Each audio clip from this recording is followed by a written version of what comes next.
Itago niyo po ako sa pangalang Aldwin. 23 years old ng Leyte. Isa po akong working student, Sir Neb. Houseboy ako sa isang medyo mayamang pamilya. Bale, sila na rin yung nagpapaaral sa akin. Wala naman akong problema sa mga amo ko kasi mababait naman sila. Pero nung nakaraang taon ay merong nangyari sa amo kong babae. Gabi nun, kakarating ko lang galing sa evening class ko. Matutulog na sana ako nang tarantang magtawag si Sir. Sinumpong daw yung asawa niya ng sakit nito sa puso. Agad naman akong sumaklolo, pati yung isa nilang anak na nasa bahay. Sinugod namin sa ospital si Ma'am. Ang kaso, hindi na nasalba ang buhay niya. Pumanaw si Ma'am dahil sa cardiac arrest. Hindi na namin yun kinagulat. May sakit nga kasi sa puso si Ma'am at ilang dekada na niyang iniinda yun. Talagang durog na durog ang buong pamilya nun. Kahit ako ay nalungkot din talaga. Napakabait kasi sa akin ni Ma'am. Halos anak na niya ako kung ituring. Isa pa, napakabata pa niya para mamaalam. 42 anyos pa lang kasi siya nun. Binurol si Ma'am sa punerarya. Walang naiwan sa bahay nila. Kaya nung ikalawang gabi ay inutusan ako ni Sir na puntahan ang bahay at maglinis. Ginawa ko naman. Medyo masama nga lang ang pakiramdam ko pagdating. Napakatahimik kasi. Damang-dama yung lungkot sa buong paligid. Hindi na ako nagsayang ng oras. Naglinis ako para matapos na agad. Ayoko kasing magtagal doon ng mag-isa. Hanggang sa nakarating ako sa kwarto ng mag-asawa. Nagulat ako pagpasok ko. Nakita ko kasing basag na yung malaking salamin sa vanity table ni Ma'am. Nagkalat na yung mga bubog sa ibabaw ng mesa at kahit sa sahig. Hindi ko maisip kung bakit nabasag yun. Wala naman kasing pwedeng makabasag nun. Kahit nagtataka ako ay mabilis na akong kumuha ng sako na pwedeng paglagyan ng mga bubog. Bumalik ako sa kwarto at maingat na lumapit sa nagkalat ng mga bubog. Tinignan ko yung pinakamalaking piraso. Yun sana yung una kong ilalagay sa sako. Pero nung mahawakan ko yun, ay nabitawan ko uli. Napansin ko kasi na may kakaiba sa refleksyon na nakikita ko. Yung kwarto pa rin naman nila Sir at Ma'am. Pero wala yung refleksyon ko. Sa halip ay nakita ko yung mag-asawa. Nagtatalo sila. Nagsasagutan sila at umiiyak si Ma'am. Hindi ko nga lang alam kung ano eksakto yung pinag-uusapan nila dahil wala akong naririnig na boses. Tumingin lang ako dun. Napansin ko yung mga damit nila ay pareho sa suot nila nung gabing nasa ospital si Ma'am. Tuloy-tuloy silang nagkasagutan hanggang sa sinampal ni Ma'am si Sir. Tapos pinaghahampas pa niya sa dibdib. Sunod ay tinulak ni Sir si Ma'am. Napaupo si Ma'am sa sahig at doon ay napahawak siya sa dibdib niya. Tinitigan lang ni Sir si Ma'am. Halata kong nag-aalala siya pero wala siyang ginagawa. Ilang minuto pa ay nawalan na ng malay si Ma'am. Doon ko na nakita si Sir na lumabas ng kwarto. Pagkatapos ay bumalik siya at kasama na niya ako. Doon natapos yung kakaibang refleksyon.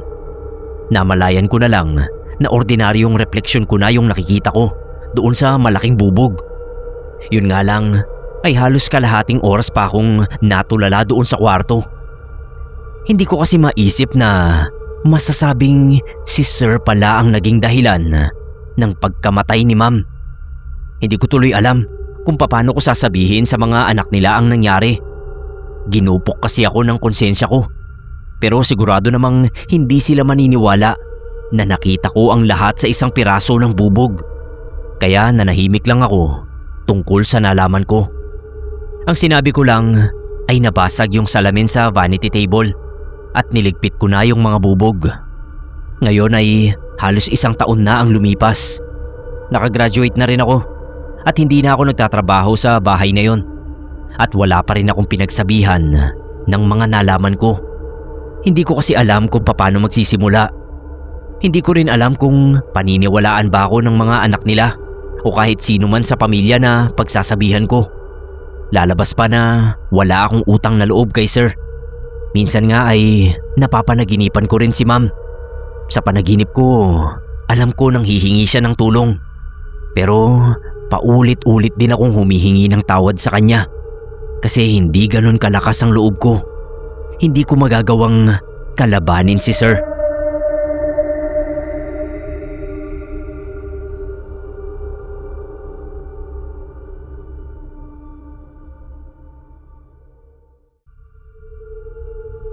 Kamusta at magandang araw po.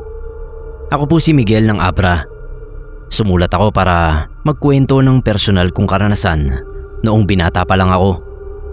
Taong 2004 pa lang nito. Nakakahiyamang sabihin, isa po akong batang suwail dati. Sakit sa ulo ng mga magulang ko. Pasaway kung pasaway talaga. Madalas kong kasama yung mga tropa ko na mga suwail din. Isang gabi ay gumala kami nun. Palakad-lakad lang kami sa kung saan-saan. Payosi-yosi lang kami at may dalang mga bote ng beer. Dito namin nadaanan yung isang bahay. 2 andanas yun pero walang ilaw sa loob. Sa isang tingin ay halatang abandonado na yon. Bitak-bitak na kasi yung mga pader at kupas na yung pintura. Basag na yung karamihan sa mga bintana. Siguro ay bumigay na yung mga frame dahil sa kalawang. Kaya nahulog na yung mga salamin. Pero may nakita akong isang bintana na buo pa yung mga jalousie. Nandoon yon sa may 2nd floor. Sa lahat ng mga bintana roon sa bahay, ayun lang ang nakita kong buo pa. Ewan ko ba kung anong nakain ko. Pumulot ako ng bato at hinagis ko doon sa bintana. Basag yung 3 o 4 sa mga jalousie sa pinakababa. Tawanan kaming magtotropa dahil sa ginawa ko. Hindi pa ako nakontento. Pinagbabato ko pa yon hanggang sa masira na lahat ng mga salamin. Pero napahinto ako nung may maaninag akong babae sa loob ng pintana. Siguro nasa mga 40 anyos. Nakasuot ng brown na duster at may asul na balabal sa balikat. Napakasama ng tingin niya sa akin. Halatang nagalit siya sa ginawa ko. Kinabahan naman ako kasi akala ko talaga ay abandonado na yung bahay. Tinanong ako ng isang kaibigan ko kung anong problema. Sinabi ko nga na may babae pala sa loob ng bahay. Pero nang tumingin ako ulit sa bintana ay wala namang kahit sino ron. Sabi nila ay baka namalikmata lang ako. Hindi na lang ako nagsalita kasi sigurado akong totoo yung nakita ko. Tuloy ay kinutuban akong multo ang nakita ko. Kaya naman sinabihan ko na yung mga kasama ko na magpatuloy na kami sa paglalakad. Kahit yung totoo ay gusto ko na lang talagang makalayo sa bahay na yon. Mga bandang 4:00 ng madaling araw na nang makauwi ako. Pagdating ko ay tahimik ang buong bahay namin. Pasuray-suray na ako nun kasi nga lasing na. Diretso ako sa kwarto ko. Hindi na ako nagbihis. Agad na akong humiga pati haya sa kama ko. Gusto ko na lang noon ay makapagpahinga at matulog. Pumikit ako. Alam kong agad akong makakatulog kasi nga lasing ako. Pero nagulantang ako nang may narinig akong nabasag. Napadilat ako agad. Sabay noon ng pag-ulan ng napakaraming bubog ng jalousie sa mukha at katawan ko. Kitang-kita ko talagang nabasag yung mga jalousie sa bintana ko. Mula baba hanggang sa pinakataas. Nawala yung kalasingan ko dahil sa gulat at takot.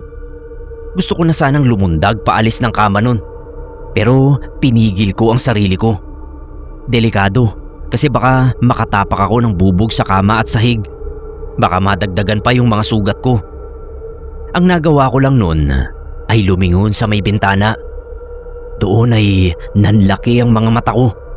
Nakita ko kasing nakatayo sa labas yung babaeng naka-brown na duster. Hindi ako pwedeng magkamali. Siya talaga yung babae doon sa abandonadong bahay. Napasigaw ako. Nilakasan ko talaga. Habang sumisigaw ako, ay kitang-kita ko rin kung paano siya biglang naglaho sa hangin. Dahil sa sigaw ko ay nagising sila tatay.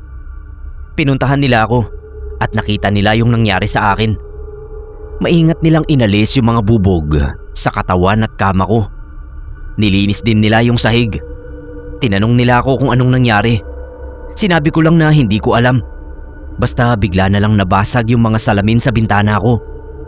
Hindi ko nagawang sabihin na sinundan ako ng multo at ginantihan ako. Hindi na rin kasi nila kailangan malaman yun. Ang importante, inayos ko na ang buhay ko pagkatapos noon. Tinigil ko na ang pagiging suwail. Ayoko na kasing may multo na naman na magalit sa akin.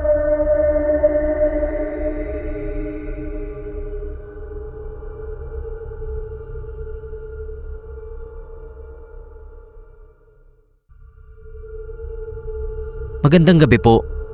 Ako po si Harvey. Long time listener niyo na po ako. Pero ngayon lang ako magbabahagi ng kwento. Nitong kailan lang kasi ako nakaranas ng kababalaghan. Broken hearted ako nun kasi nahuli kong may iba yung girlfriend ko. Wala sa sarili akong naglakad-lakad nun. Hindi ko sigurado kung saan ako pupunta. Basta ayoko munang makita yung taksil na yon. At ayoko ring magkulong sa bahay.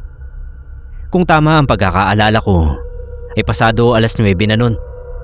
Nasa bangketa pa rin ako at palakad-lakad. Doon ko nakita yung isang maliit na tindahan. May mesa at mga upuang plastik sa harap. Meron ding isang manong na umiinom doon ng beer. Lumapit ako sa tindahan para bumili ng maiinom. Ilang minuto muna akong naghintay bago may tindera na humarap sa akin. Bumili ako ng malaking bote ng beer kasi gusto ko talagang magpakalasing nun. Tapos isang supot ng chichirya. Pagkabigay ng tindera sa akin ng binili ko, agad na siyang tumalikod. Siguro ay may gagawin pa sa loob.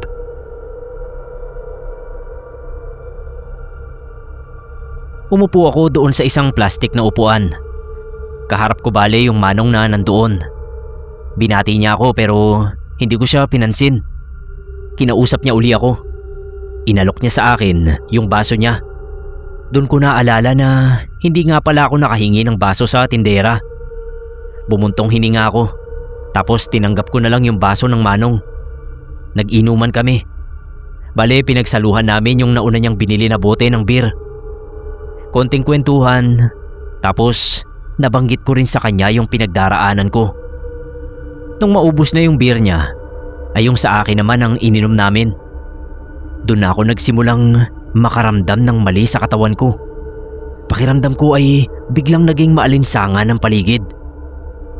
Nagtaka ako kasi malamig naman ang klima nung gabing yun. Sunod ay nakaramdam ako ng pangangati at panunuyo sa lalamunan. Kumatire ng pisngi, braso at binti ko. Tapos kumalat na yung pangangati sa katawan ko. Sobrang kati. Daig ko pa yung nalagyan ng higad sa balat. Hindi ko mapigilang kamutin. Napatingin ako kay manong na kaharap ko. Nagtaka ako kasi nakangiti siya habang nakatingin sa akin. Lumagok siya ng isa pang baso ng beer. Tapos umalis na rin siya bigla. Gusto ko siyang tawagin. Kaso napakakati ng lalamunan ko. Hindi na ako nakapagsalita ng maayos. Sa pangangati ko ay napasalampak na lang ako sa simento. Kamot ako ng kamot dun. Halos magwala na rin ako dahil sa matinding init na namumuo sa kalooban ko. Hanggang sa marinig ko na lang yung tindera. Taranta niya akong tinawag. Lumabas din siya ng tindahan. Sinama niya yung isang lalaki. Siguro ay asawa niya yon. Inalalayan nila ako para makaupo uli sa plastik na upuan. Kaso nagwawala na talaga ako. Hindi ko mapigil ang katawan ko. Sabi nung lalaki, magpiga raw ng 7 kalamansi yung babae. Sumunod naman siya. Makalipas nga ang ilang minuto, ay lumabas na ito. Dala ang baso na merong katas ng kalamansi. Pinainom nila yon sa akin. Agad akong umangal kasi napakahapdi ng bunganga ko. Pero sabi nung lalaki, pilitin ko raw ubusin kung ayaw kong maging aswang. Natakot ako sa narinig ko, kaya pinilit kong ubusin. Nung magawa ko na, bigla naman akong nasuka. Puro laway yung sinuka ko, pero may kahalong buo-buo na kulay berde. sumuka ako ng sumuka. Napakarami nun. Kaya talagang latang-lata ako nang matapos. Nung umayos na yung pakiramdam ko, ay pinapasok nila ako sa bahay nila. Sabi nung lalaki, mukhang niyanggaw daw ako nung kainuman ko. Binalak akong hawahan sa pagkaaswang. Nagtaka yung Ali. Paano naman daw ako mayayanggaw?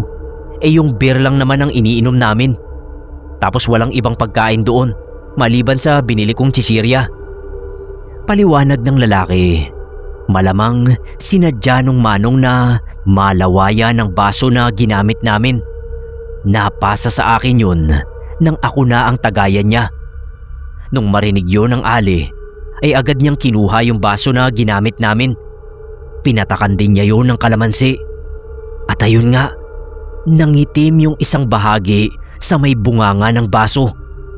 May umalingasaw din na napakasangsang na amoy. Mabuti talaga at tinulungan ako nung dalawang yon. Ang nangyari tuloy ay napalitan ng matinding takot yung lungkot ko nung gabing yon.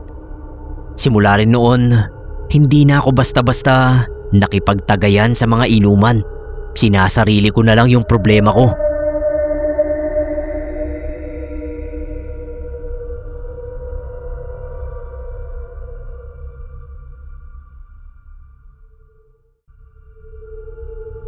Ako po si Hubert. Janitor ako noon sa isang malaking university dito sa may Iloilo. 27 anyos pa lang ako noon. Taong 2009. Hindi ko na lang sasabihin kung anong university ito. Kasi dito nangyari itong nakakatakot na ikukwento ko. Kahit nung bago pa lang akong janitor dito, may naririnig na akong nakakatakot na mga kwento tungkol sa university. Lalo na doon sa science building. Sabi kasi nila ay ginawa raw yung kuta ng mga sundalong Hapon noong panahon ng gera. Meron din akong naririnig na may nagmumultong gwardya raw sa may likod ng elementary department. Pero dahil wala naman akong nararanasang kakaiba, ay hindi ko na lang iniisip ang mga yon. Ayoko rin naman kasing takutin ang sarili ko. Hanggang sa ayun na nga, may naranasan na ako isang gabi. Mga bandang 10:00 siguro, kung tama ang pagkakatanda ko. Pauwi na ako noon dapat. Nakasabit na sa likod ko yung bag ko na may lamang baunan at ilang mga gamit. Nagulat ako kasi may mga high school student na nagtakbuhan galing sa likod ng elementary department. Hindi ko alam kung bakit sila nandoon. Alanganing oras na nga kasi. Tapos high school students nga sila at elementary department yun. 5 silang lahat, 2 lalaki at 3 babae. Hinarang ko sila para sana pagsabihan, pero hindi sila huminto. Tumakbo lang sila papunta sa direksyon ko, pero nilagpasan lang nila ako. Doon ko napansin na parang takot na takot sila dahil sa kung ano. Lumingon ako sa nilusutan nilang gilid ng elementary building. Lumakad ako papunta ron hanggang sa makarating ako sa may likod ng gusali. Una kong napansin yung iniwang kalat ng mga bata. May mga pambalot ng pagkain at baso ng soft drinks. Meron ding naiwang isang bag. Tapos merong ballpen at nakabukas na notebook sa lapag. Pero ang nagpatayo talaga sa balahibo ko ay yung Ouija board. Malapit lang yon sa bag. Napaatras ako ng konti sa isiping naglaro noon yung mga estudyante. Lumingon-lingon ako. May napansin akong gumalaw sa ilalim ng isang puno. Parang may tao na mabilis lumakad papunta sa likod ng puno. Nagtanong ako kung sinong nandoon, pero walang sumagot. Kaya ginala ko pa yung mga mata ko. Hanggang sa napansin ko na nga ang isang basag na baso. Nagkalat pa nga yung mga bubog noon sa lupa. Siguro ay nasa 5 metro ang layo sa Ouija board. Hula ko noon ay tumama yun sa bato na nandoon, kaya nabasag. Pero hindi ko malaman kung bakit ihahagis yun ng mga bata. Habang tinitignan ko yung paligid, ay may naramdaman uli ako na gumalaw. Parang may hangin na dumaan sa gilid ko. Lumingon ako. Wala namang tao. Tinignan ko ulit yung isang puno. Doon ay may nakita na akong tao na nakatayo sa bandang likod. Medyo madilim sa pwesto niya, pero naaninag kong nakasuot siya ng uniforming panggwardya. Tinignan ko yung mukha niya para kilalanin kung sino yon. Doon na nagwala ng husto ang puso ko. Malabo kasi yung mukha niya. Para bang hangin lang na nagkaroon ng konting hugis. Napaatras ako. Naapakan ko yung mga basura na naiwan ng mga bata. Sandaling nawala yung paningin ko sa multo ng guard. Pagtingin ko uli sa puno ay hindi ko na siya makita. Pero hindi na nawala yung takot ko. Mabilis kong pinulot yung mga pambalot ng pagkain at pati na rin yung baso. Pagkatapos ay tumingin ako sa Ouija board. Nanlaki yung mga mata ko dahil nakapatong na sa ibabaw nun ang isang baso. Yun din yung mismong baso na dapat ay basag na. Tumingin ako sa bahagi kung saan dapat nakakalat yung mga bubog. Wala na yun dun. Tinignan ko ulit yung baso sa Ouija board. Hindi na talaga siya basag. Buo na talaga at wala kahit konting crack. Hindi ko na kinaya ang takot na nararamdaman ko. Kaya kumaripas na ako ng takbo palayo sa lugar na yon. Yung mga basura lang talaga ang nabitbit ko. Tinapon ko yon sa basurahan. Tapos tumakbo na ako palabas ng gate. Sa sobrang takot ay hindi ko na nasabi sa mga guard yung tungkol sa nakita ko. Sa akin na lang talaga ay makalayo na agad at makauwi.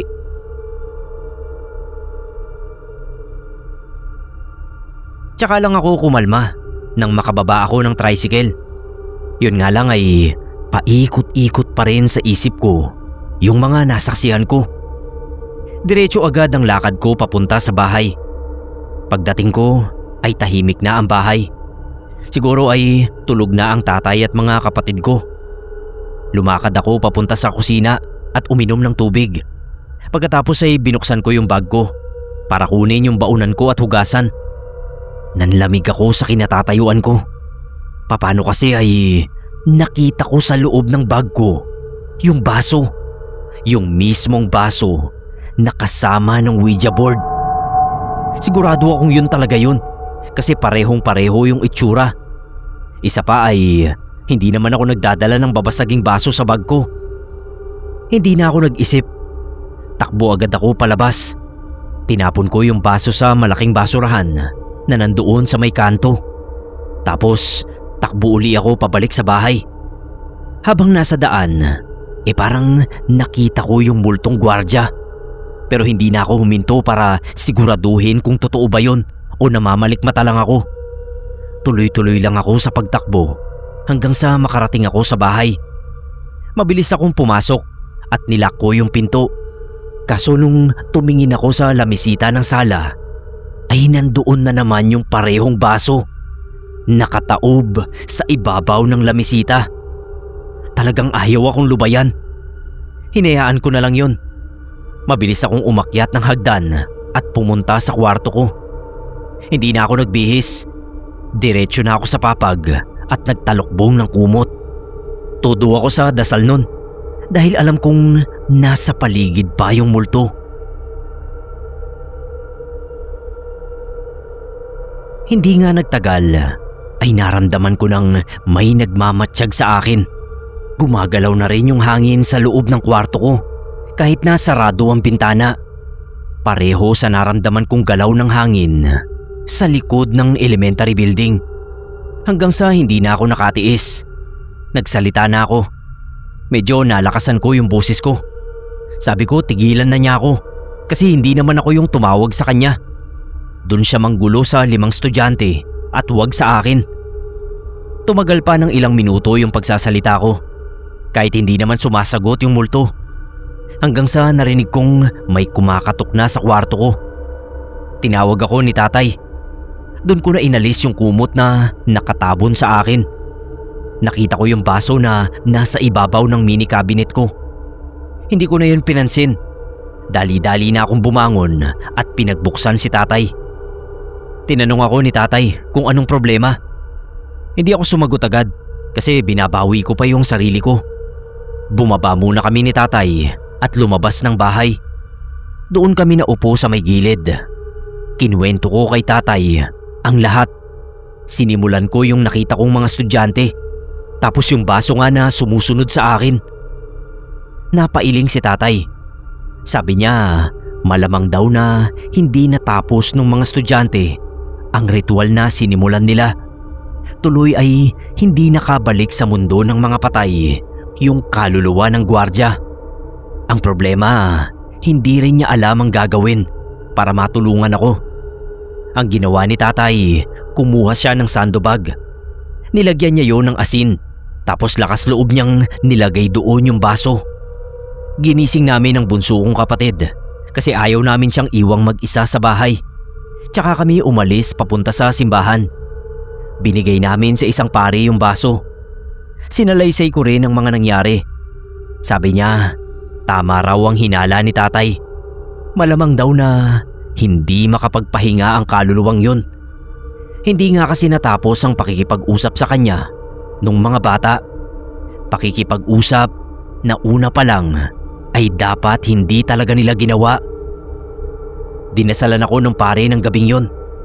Nang sumunod na araw naman ay hindi na ako pumasok. Pero nabalitaan kong pumunta raw ang mga taga-simbahan sa campus para kunin ang Ouija board. Titignan din daw ang kalagayan ng mga estudyanteng naglaro ng Spirit of the Glass. Pagkatapos noon ay naging maayos naman ang lahat.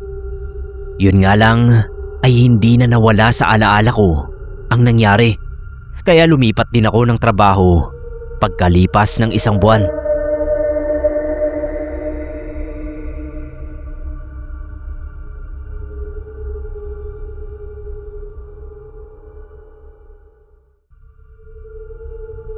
Ako po si Raymond Sarneb.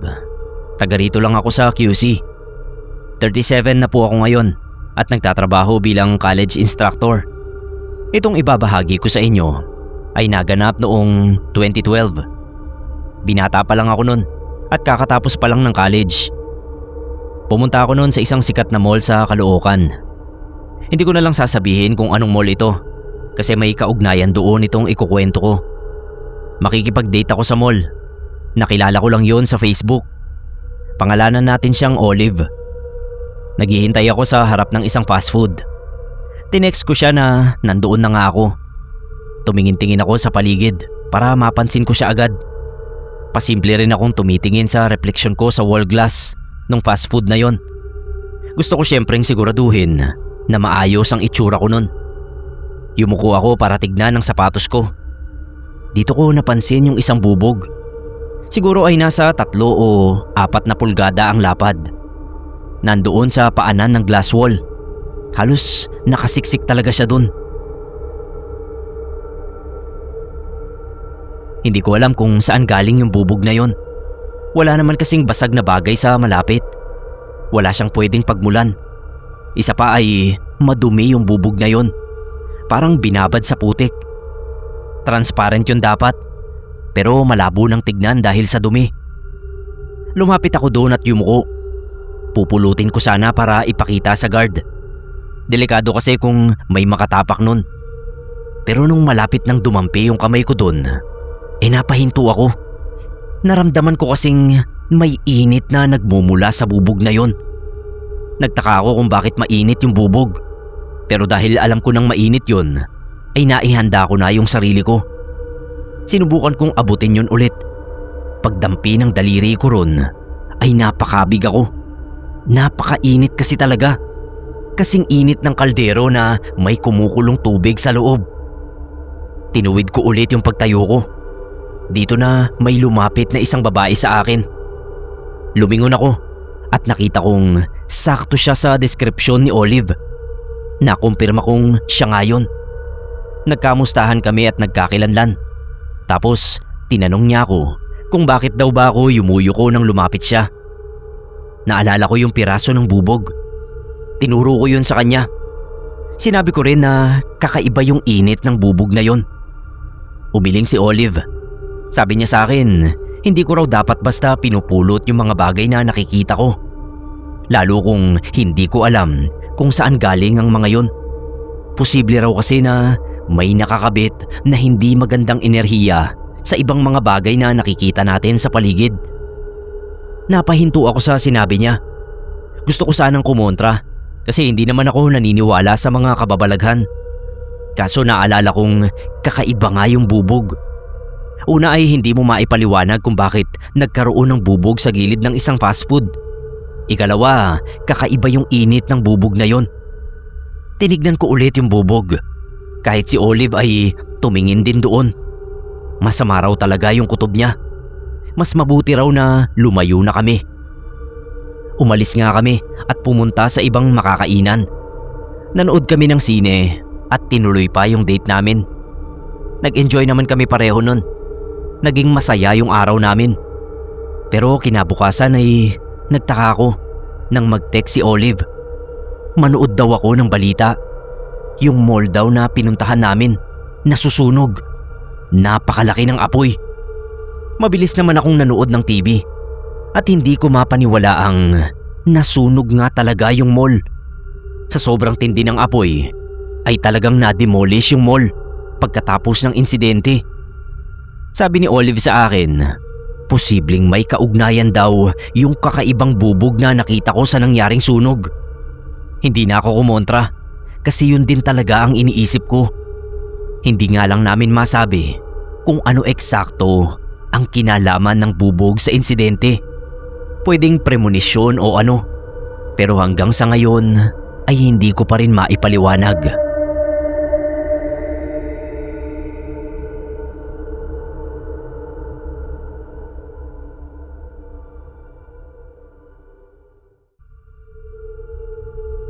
Magandang araw po sa lahat ng kapwa ko listeners. Ako po si Catherine. Sumulat ako para magkwento ng mga nakakatakot na naranasan at nasaksihan ko. 2003 pa lang nito. 19 anyos ako nun at tumutulong-tulong sa family business namin na isang eatery.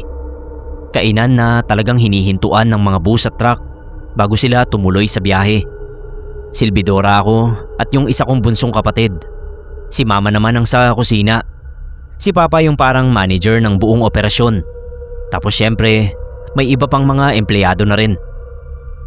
Isang araw ay may napasok na bagong silbidora sa eatery.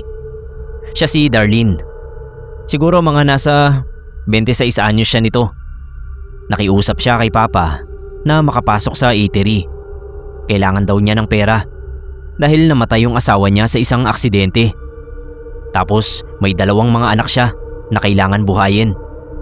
Naawa naman si papa kaya pinagbigyan niyang makapasok si Darlene. Ayun nga at nakapagsimula siya agad bilang silbidora.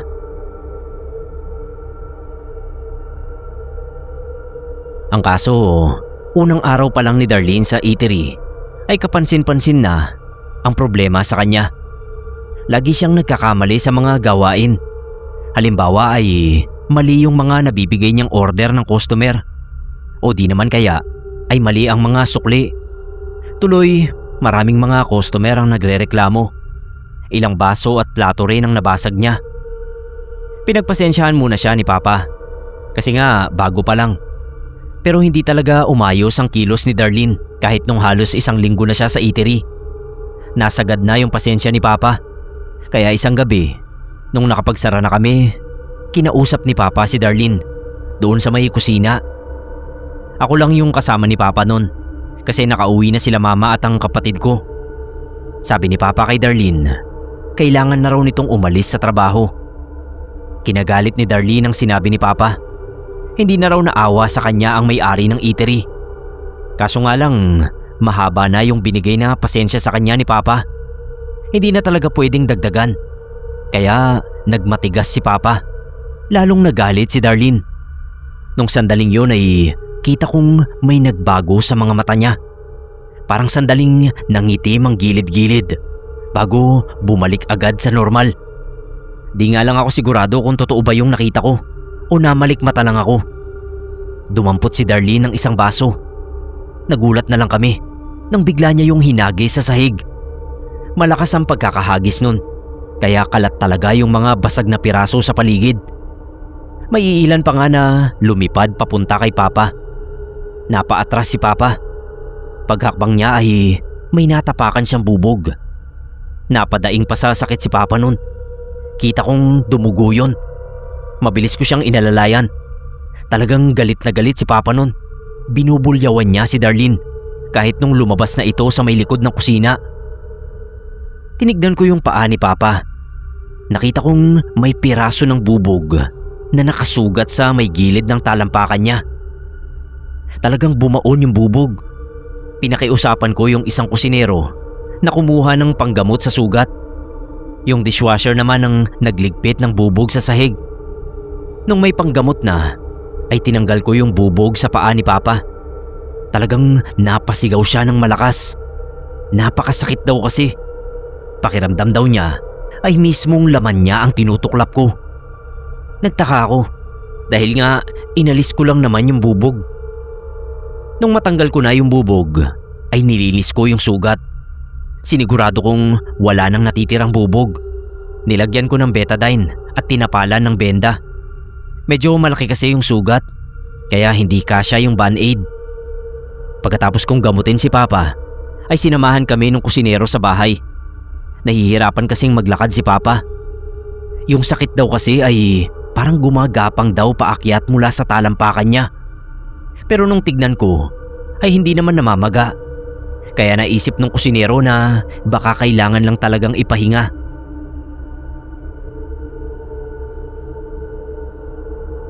Pagkarating sa bahay ay pinagpahinga nga namin si Papa.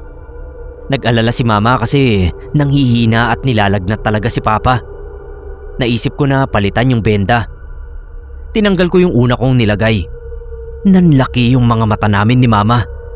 Kahit yung kusinero ay napamura rin sa nakita. Kulay talong na kasi yung balat sa paligid ng sugat. Yung mismong sugat naman ay nilalabasan ng nana.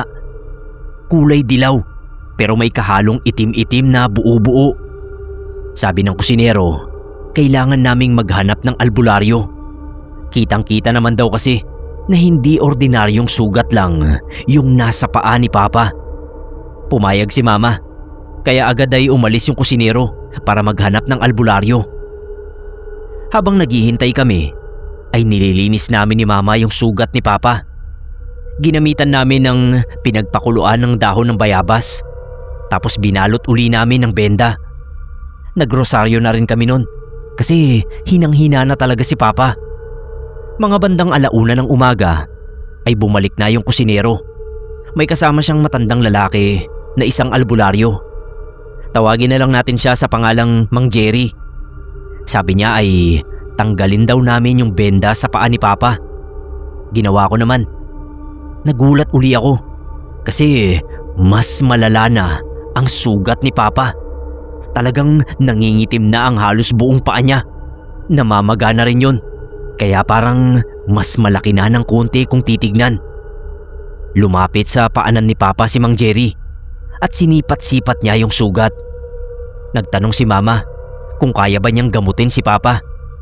Sabi ng matanda, madali lang daw gamutin si Papa.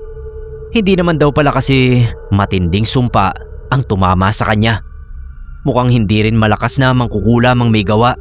Nakatulong din daw na nagpatawag kami agad ng albularyo. Kumuha yung matanda ng kandila sa bag niya. Tinirik niya yon sa may kanto ng kama sa bandang paanan. Tapos humingi siya ng tsani o yung pambunot ng buhok. Humingi rin siya ng puting mangkok na may tubig. Nilapag niya yung mangkok sa sahig at hinawakan naman ng tsani. Tumitig siya sa sugat ni Papa. Nilapit niya sa bibig niya yung tsani. Tapos parang may binulong siyang kung anong dasal doon. Ilang segundo pa ay sinabi ni Mang Jerry na masakit ang gagawin niya.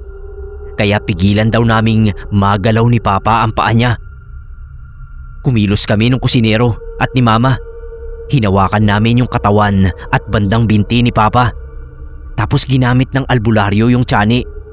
Pinasok niya sa sugat ni Papa. Talagang napasigaw ng napakalakas si Papa. Nagpumiglas siya. Muntik pa nga niyang makabig yung paa niya. Buti na lang at napigilan namin. Kasunod nun ay nakita kong may binunot si Mang Jerry mula sa sugat ni Papa. Diretso niya yung nilaglag sa mangkok na may tubig. Tinignan ko yun at nakita ko yung isang piraso ng bubog. Bubog ng baso na binasag ni Darlene. Napakaliit lang din nun. Nang mabunot na ni Mang Jerry yung bubog, ay agad niyang nilapatan ng langis ang sugat ni Papa. Pagkatapos ay nilagyan na rin niya ng benda. Awa ng Diyos ay nakatulog naman ng malalim si Papa pagkatapos nun. Paglipas din ng mga araw ay unti-unti nang gumaling yung paa niya. Si Darlene naman ay hindi na namin nakita simula nun. Sabi rin ni Papa na wag na naming hanapin. Baka raw kasi malagay pa kami sa alanganin. Simula rin nun ay naging maingat na siya sa pagtanggap ng mga tauhan sa eatery. Sinisigurado niyang malinis talaga ang background at hindi kung sino-sino lang. Hindi na rin siya basta-basta nagpapadala sa awa. Mahirap nga naman kasi na mapasok ulit ng taong may alam sa itim na karunungan.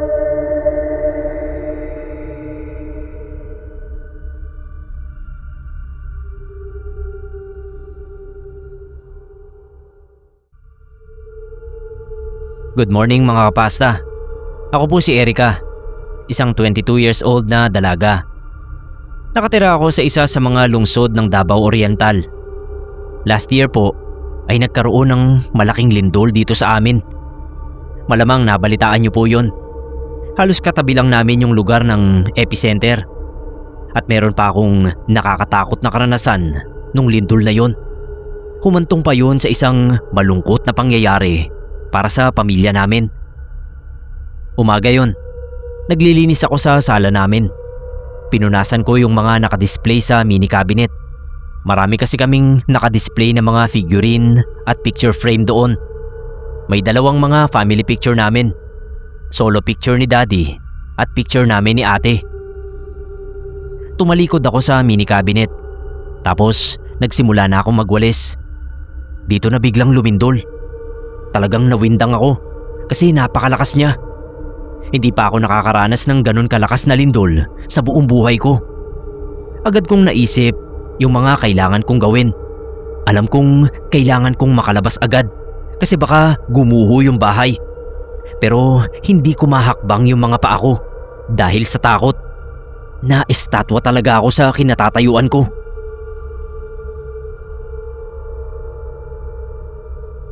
Hanggang sa napaiktad ako nang may mahulog na kung ano sa bandang likod ko. Nabasag yon. Kalat agad yung mga bubog sa sahig. Pero hindi ko pa alam kung ano yon nung una. Lumingon ako. Doon ay sumakit bigla yung ulo ko. Napapikit ako nang hindi ko pa nakikita kung ano yung nabasag. Hindi ko alam kung anong nangyayari. Nung una ay hindi ako sigurado kung panganib ba yon o guni-guni. Basta dinala ako ng isip ko sa ibang sitwasyon o lugar. Nakita ko na lang ang sarili ko na nasa sasakyan ako. Nakaupo raw ako sa driver seat. Nakahinto yung sasakyan at mukhang nabangga yun sa isang poste. Hindi ko magalaw ang katawan ko pero nagagala ko naman ang paningin ko. Kita kong nagkalat ang mga bubog ng windshield sa hita ko. Meron ding mga bubog sa mga upuan at sahig ng sasakyan. Naramdaman kong pamilyar sa akin yung sasakyan pero hindi ko agad matukoy. Halo-halo na kasi yung tumatakbo sa utak ko nun. Yung takot sa lindol. Tapos yung kilabot sa nakikita kong guni-guni. Hindi ko rin malaman kung bakit nasa may driver seat ako. Hindi naman kasi ako marunong magmaneho. Pumikit uli ako. Hinawakan ko yung ulo ko. Pagdilat ko ay huminto na yung lindol. Una kong nakita yung nabasag sa sahig. Isa pala yun sa mga picture frame na nakapatong dapat sa mini cabinet. Pero hindi ko na nalaman kung aling larawan ang nasa frame na yun kasi nakataob yun sa sahig. Isa pa ay nataranta na talaga ako. Hindi ko na tinignan yung mini cabinet. Dinampot ko na lang yung cellphone ko tapos tumakbo na ako palabas. Paglabas ko ay nakita kong nagkakagulo na yung mga tao. Ilang minuto pa akong nanatili roon para pakalmahin ang sarili ko. Pagkatapos ay tinawagan ko si ate. Kaso hindi ko siya makontak. Sunod kong tinawagan ay si mami. Nagtaka ako kasi umiiyak si mami nang sinagot niya yung tawag. Sabi niya, na-aksidente raw si daddy dahil sa lindol. Nabangga yung minamaneho niyang SUV. Biglang nanumbalik sa isip ko yung guni-guni na nakita ko. Pinilit kong alalahanin yung sasakyan na kinaroroonan ko. Doon na-realize ko na yung SUV nga namin yon. Kaya pala pamilyar sa akin. Takbo ako pabalik sa loob ng bahay. Nilapitan ko yung picture frame na nakataob sa sahig. Binaliktad ko yon at nakita ko yung solo picture ni daddy. Na-ospital pa si daddy nun. 2 araw din siyang walang malay bago siya tuluyang na mahinga. Malungkot kami dahil sa nangyari. Pero yung lungkot ko ay may bahid ng kilabot. Hindi ko kasi maisip na mararanasan ko yung sinasabi nilang premonition. Pero kapag naaalala ko yung pangyayaring yon, Sir Neb, hindi ko maiwasan na makaramdam ng galit. Kasi para saan pa yung premonition na yon kung wala naman akong nagawa para iligtas ang buhay ng daddy ko.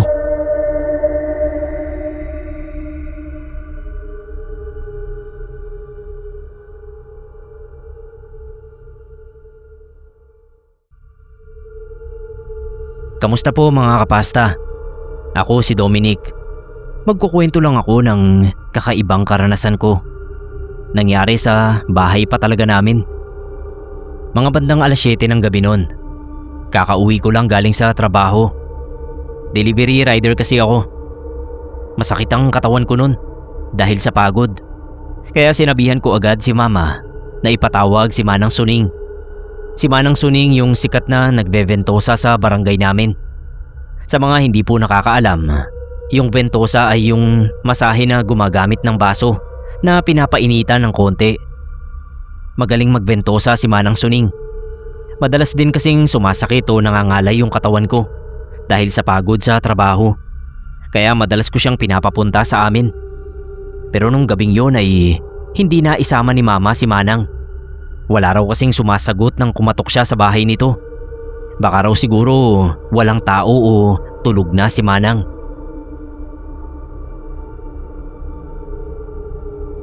Kaya naman nagulat kami nang dumating si Manang Suning makalipas ang ilang minuto. Pasensya na raw kung hindi siya nakasagot nang kumatok si mama. May ginagawa raw siya kaya hindi siya nakasagot. Mabuti na lang at nakilala naman niya yung boses ni mama. Kaya pumunta na lang siya sa bahay.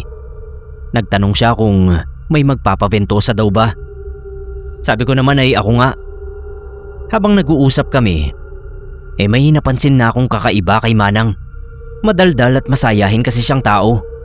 Pero nung sandaling yun ay parang tipid yung mga salita niya at parang walang buhay ang boses. Tinanong ko pa nga siya kung ayos lang ba siya.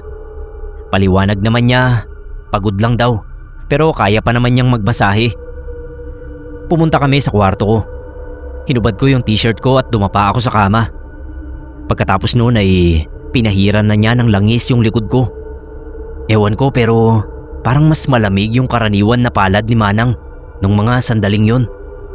Hindi naman sobrang lamig pero para siyang humawak sandali sa yelo o malamig na soft drinks. Tapos hindi nawawala yung lamig ng kamay niya. Kaya naman nararamdaman ko yun nung hinilot na niya yung likod ko. Hindi muna ako nagsalita. Nakiramdam muna ako hanggang sa nilabas na niya yung baso sa bag niya. Nagsindi siya ng maliit na bulak at pinainitan niya sandali yung baso. Pagkatapos ay tinaob na niya yon sa likod ko. Noon din ay nagulat ako. Pakiramdam ko kasi ay hinihigop noon yung lakas ng katawan ko. Hindi lang yung simpleng lamig-lamig sa likod ko ang nawala. Talagang nanghina ako bigla. Kinabahan ako. Papalag na sana ako noon pero hindi ako makagalaw. Nagtanong ako kay Manang kung anong nangyayari. Kaso napakahina ng boses ko. Yung boses na parang tinatalo ako ng antok. Tumingin ako sa kanya. Dito na talaga ako nakaramdam ng matinding takot. May kakaiba na kasi sa itsura niya. Nanlalalim at nangingitim yung mga mata niya. Medyo naglalaway din siya habang nakatitig sa baso. Tumingin siya sa akin. Inurong niya yung baso nang hindi inaalis sa balat ko. Napaungol ako dahil sa sobrang sakit. Pakiramdam ko ay tinutuklap yung balat ko. Napapikit din ako, tapos hindi na ako makadilat dahil sa matinding panghihina. Ilang minuto pang naramdaman ko yung paggalaw ng baso sa likod ko. Pati yung mayat-mayang paghilot ni Manang Suning. Pero nanatili akong nakapikit. Hanggang sa tuluyan na nga akong nawalan ng malay. Nagising ako nang yugyugin ako ni Mama. Napabalikwas talaga ako ng bangon. Pawis na pawis ako at naghahabol ng hininga. May binalita si Mama. Dumalaw daw yung isa niyang anak sa bahay ni Manang Suning. Nakita niya si Manang na nakabulagta at wala ng buhay sa may sala. Kaya pinuntahan niya ako agad kasi hindi niya alam kung sino yung kasama ko sa kwarto. Tapos nagulat siya pagpasok niya kasi wala na yung kamukha ni Manang Suning. Dumoble rin yung takot niya nang makita yung likod ko. Hindi niya sinabi kung anong meron sa likod ko. Basta pinatignan na lang niya sa akin sa salamin. Pakiramdam ko ay kumalas yung kaluluwa ko sa gulat at kilabot. Yung marka kasi ng baso ay hindi lang simpleng pamumula o konting pasa. Talagang nangingitim at may konting sugat. Ilang araw din akong hindi nakapagtrabaho pagkatapos nun. Nanghihina kasi talaga ako. Pinaalbularyo din ako ni Mama para sigurado. Mabuti na lang, naging maayos din naman ako. Makalipas ang mga 2 linggo. At kung bakit naman namatay si Manang Suning ay walang nakakaalam. Basta meron lang daw nakitang mga sugat sa likod at sa leeg niya.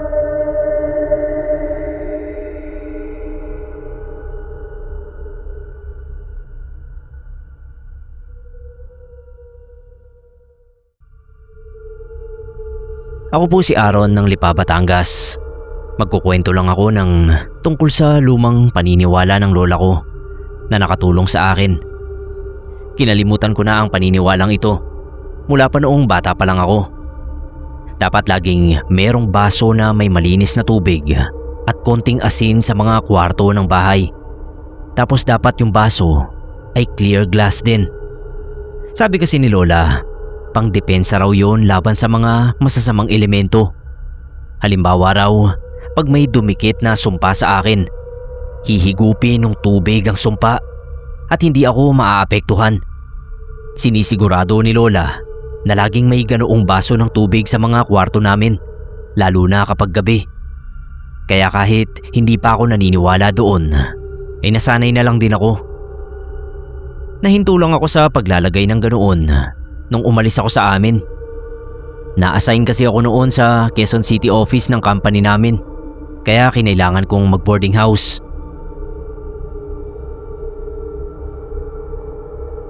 Nung nasa trabaho na ako, ay nakilala ko si Sofia. Naging malapit kami kasi kasama ko siya sa team namin. Makalipas nga ang ilang buwan, ay niligawan ko na siya. Dito na nagsimula yung pagsama ng pakiramdam ko. Nung mismong araw na umamin ako sa kanya, biglang sumakit ng husto yung ulo ko. Takang-taka ako nun kasi maayos naman ako nung umaga.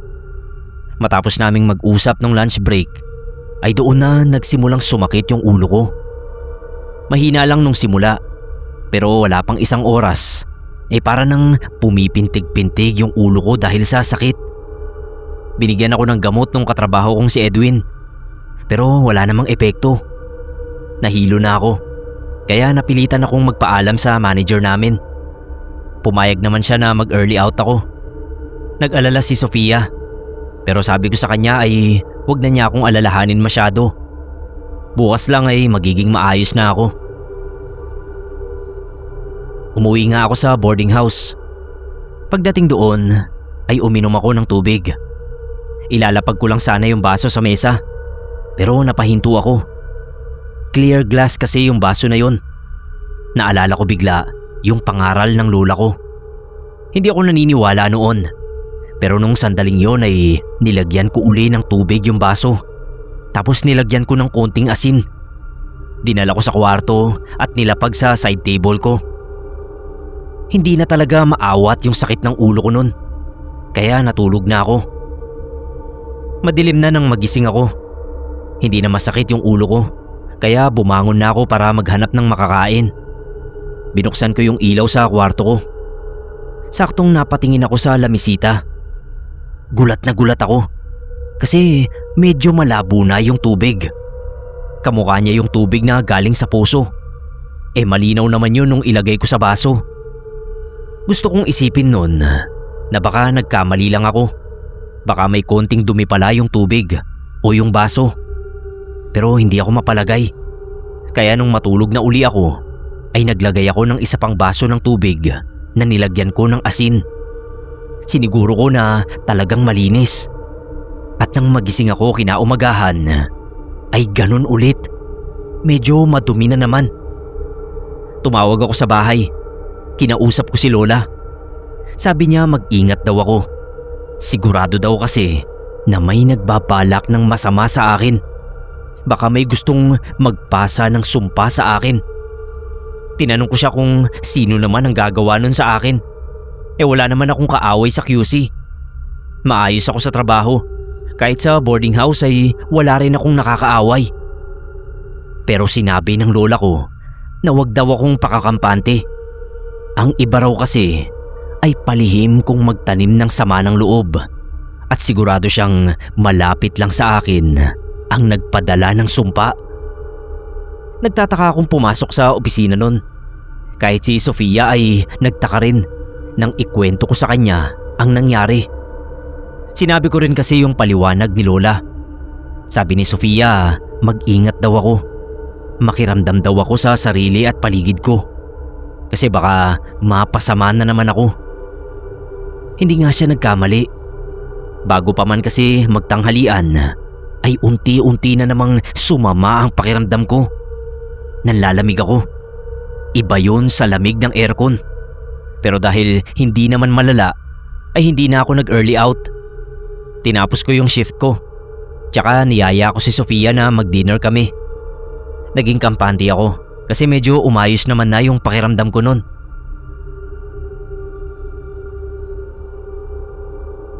Paglabas ng office, ay sinabay ko nga si Sofia. Pumunta kami sa isang mall na malapit lang sa office. Kumain kami sa isang fast food. Doon ay merong nadagdag na kakaiba sa pakiramdam ko. Bukod sa panlalamig, naramdaman ko rin na may nagmamatsyag sa amin. Lumingon-lingon ako. Wala akong nakita nung una. Pero si Sofia may napansin. Nakita raw niya si Edwin. Yung katrabaho namin na nagbigay sa akin ng gamot. Nakatitig daw sa amin habang medyo nagtatago sa gilid ng isang store. Lumingon ako doon pero hindi ko siya nakita. Nagtaka si Sofia kasi bakit ang bilis na wala ni Edwin. Para siyang biglang naglaho. Pupuntahan ko sana kasi kinakabahan talaga ako. Kaso nung patayo na sana ako, bigla naman akong nahilo. Sumakit na naman yung ulo ko. Naramdaman ko rin na parang sinuntok ako sa sikmura. Naduwal ako. Nalasahan ko yung pait galing sa lalamunan ko at may naamoy akong napakalansa. Pinigil kong masuka. Hindi naman kasi ako pwedeng sumuka dun sa kainan. Pero nanlaki bigla yung mga mata ni Sofia. May nakita kasi siyang konting laway na lumabas sa gilid ng bunganga ko. Kulay itim daw yung isusuka ko dapat. Nag-alala kami pareho. Sabi ko, uuwi na lang ako sa boarding house. Pero ayaw ni Sofia na mag-isa lang ako. Baka raw kasi kung anong mangyari sa akin. Sumama siya sa akin. Medyo nahiya pa nga ako. Mahigit isang araw pa nga lang akong nanliligaw. Ganun na yung nangyari. Napilitan na yung babae na ihatid ako.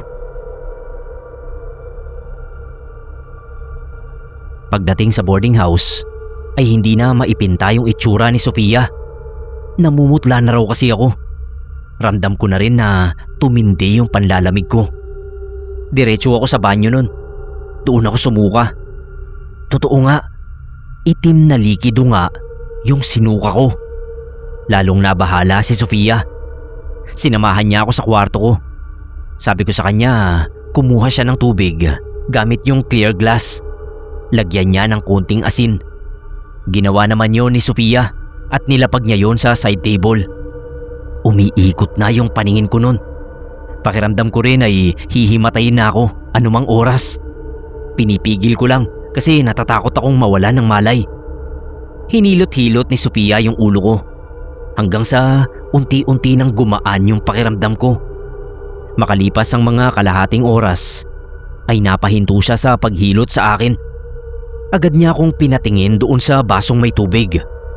Pakiramdam ko ay biglang naglaho lahat ng sama ng pakiramdam ko. Napalitan ng matinding takot. Yung tubig kasi ron ay naging kulay itim. Kasing itim nung sinuka ko. Doon ko nakumpirmang may gusto ngang magpasa ng sumpa sa akin. Napatanong ako kung sino. Nagsalita si Sofia. Baka raw si Edwin ang nagbabalak ng masama sa akin. Nung makita daw niya kasi yon sa mall ay napakasama ng tingin sa amin. Tapos ayun nga at bigla na lang naglaho. Dagdag pa ni Sofia, nanligaw din pala si Edwin sa kanya dati. Pero hindi niya sinagot. Dahil doon ay kumbinsido ako na si Edwin nga ang may pakana ng lahat. Tinawagan ko siya nun pero hindi niya sinasagot. Kinabukasan naman, doon sa opisina namin, hindi na siya pumasok. Basta bigla na lang siyang nag-awol at hindi na nagpakita ulit. Hindi na rin sumama ulit yung pakiramdam ko pagkatapos nun. Pero tinuloy-tuloy ko ang paglalagay ng isang baso ng tubig sa kwarto. Kahit hanggang ngayon po na mag-asawa na kami ni Sofia at may isa ng anak, ay ginagawa ko pa rin ang bagay na yon.